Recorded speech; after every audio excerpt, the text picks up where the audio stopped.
YCP ప్రభుత్వ నిర్లక్ష్యానికి ప్రకాశం జిల్లాలో సాగర్ కాలువల పరిస్థితి దారుణంగా మారింది. కాలువలపై ఉన్న మొక్కలను తొలగించకపోవడంతో ఇప్పుడు అవి చెట్లుగా ఎదిగి గట్లను దెబ్బతీస్తున్నాయి. లాకులు, షట్టర్లు కనీస మరమ్మతులకు నోచుకోక తుప్పుపట్టిపోయాయి. కూటమి ప్రభుత్వం కాలువలకు తిరిగి జలసత్వాలు తీసుకురావాలని రైతులు కోరుతున్నారు. సాగర్ జలాలు ప్రకాశం జిల్లాలోని పలు మండలాల దాహార్తిని తీరుస్తాయి. అదేవిధంగా వేలాది ఎకరాల సాగుకు ఉపయోగపడతాయి.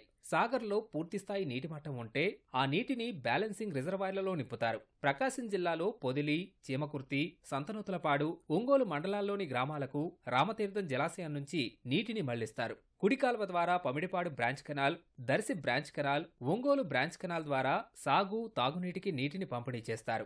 ఈ ఏడాది నాగార్జున సాగర్లో పుష్కలంగా నీటి నిల్వ ఉండటంతో ఆరుతడి పంటలకు నీళ్లిచ్చేందుకు ప్రభుత్వం సిద్ధమైంది. సాగుతో పాటు వందల గ్రామాలకు తాగునీరు అందించేందుకు ప్రణాళిక వేసింది. అయితే నీరు ఇప్పుడు పొలాల వరకు చేరుతుందా లేదా అనే విషయంపై రైతుల్లో ఆందోళన నెలకొంది. ఎందుకంటే ప్రధాన కాల్వలు, బ్రాంచ్ కాల్వలు, తూములు, షట్టర్లన్నీ అస్తవ్యస్తంగా ఉన్నాయి. కాల్వలపై చెట్లు పెరిగి అడవుల్ని తలపిస్తున్నాయి. గత 5 ఏళ్లు వైసీపీ ప్రభుత్వం కాల్వల నిర్వహణ పట్టించుకున్న పాపాన పోలేదు. నీటిపారుదలకు ఏమాత్రం అనుకూల పరిస్థితులు లేవని రైతులు వాపోతున్నారు. ఈ రోజు డ్యాముల్లో నీళ్లున్నాయి, పండియటానికి రైతులున్నారు. కానీ కాలువ కాడికి వచ్చి రైతులు చూస్తా ఉంటే బాధ కలుగుతా ఉంది. ఎందువల్ల అంటే గత 5 సంవత్సరాల నుంచి పట్టించుకున్న పరిస్థితి లేక నాగార్జున సాగర్ నుంచే ఇటు ఒంగోలు దాకా మెయిన్ కాలం మొత్తం కాడ జంగిల్తోటి, పూడికలతోటి కలబెంచకపోయి కాలువగా పడకుండా ఉంది పరిస్థితి. కాలువలు మొత్తం అన్ని చిల్లగొట్లు అంతా అడివైపోయింది. నీళ్లు సరిగా రాక చాలా ఇబ్బందులు. అంతకుముందు టీడీపీ గవర్నమెంట్ లో ఏ సంవత్సరం ఆ సంవత్సరం కంప్లీట్ చేస్తుండేది. ఈ 4 సంవత్సరాల నుంచి అసలు పట్టించుకున్న పాపానే పోలేదు. క్వారీ తవ్వకాల కారణంగా కారుమంచి నుంచి కాల్వకు గండిపడి శిథిలమైంది. 130 క్యూసెక్కులు నీటికి బదులు ఇప్పుడు 30 క్యూసెక్కులు మాత్రమే విడుదలవుతున్నాయి. షట్టర్లు తుప్పిపట్టిపోవడంతో అన్ని చోట్ల కాల్వలకు లీకులే దర్శనమిస్తున్నాయి. రామతీర్థ రిజర్వాయర్లో కూడా గేట్లు తుప్పుపట్టాయి. నిర్వహణ సరిగ్గా లేక నీరు వృధాగా పోతోంది. ఫలితంగా సాగర్ నుంచి వచ్చే నీటిని పూర్తి స్థాయిలో నిల్వ చేసుకోలేని పరిస్థితి నెలకొంది. మాకిప్పుడు 4 ఏళ్లయింది. ఆ కారుమంచి కాలువ మీద కుంగి అవతల క్వారీల్లోకి దిగుతుంటే దాన్ని త్వరకి పట్టించుకున్న నాదుడు లేడు.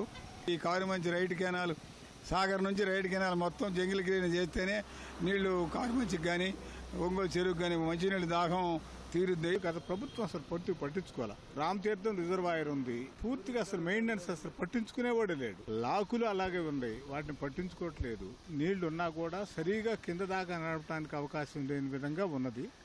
దీంట్లో ప్రత్యేకంగా చేమకుర్తి ప్రాంతానికి కారుమంచి మేజరు కాలువలోకి దాదాపు 3 సంవత్సరాలు అయింది, జారిపోయింది. అప్పటి నుంచి కూడా 130 క్యూసెక్కులు రావాల్సిన కాలువని తాత్కాలికంగా కాలువ నిలబెట్టి అంతా 30 క్యూసెక్లే నడుస్తూ ఉన్నాయి. దాదాపు 25,000 ఎకరాల దాకా దాని కింద సాగుండి 17 పంచాయతీలు దాని కింద ఉండి, దాని కింద ఇంకా మంచినీటి పథకాలు కూడా ఉన్నాయి, 4-5 మంచినీటి పథకాలు కూడా. దీనన్నిటికీ నీళ్లు రావాలంటే దాన్ని యుద్ధ ప్రాతిపదికన చేయాల్సిన అవసరం ఉంది. ప్రకాశం జిల్లాలో సుమారు 2.5 లక్షల ఎకరాల సాగు భూములకి, వందలాది గ్రామాలకు తాగునీటి అవసరాలు తీర్చే ప్రధాన నీటి వనరు నాగార్జున సాగర్ నీటి వనరే. సాగర్ నుంచి వచ్చే ప్రతి నీటి చుక్కను సక్రమంగా వినియోగించుకునే విషయంలో గత ప్రభుత్వం పూర్తిగా విఫలమైందనే చెప్పాలి.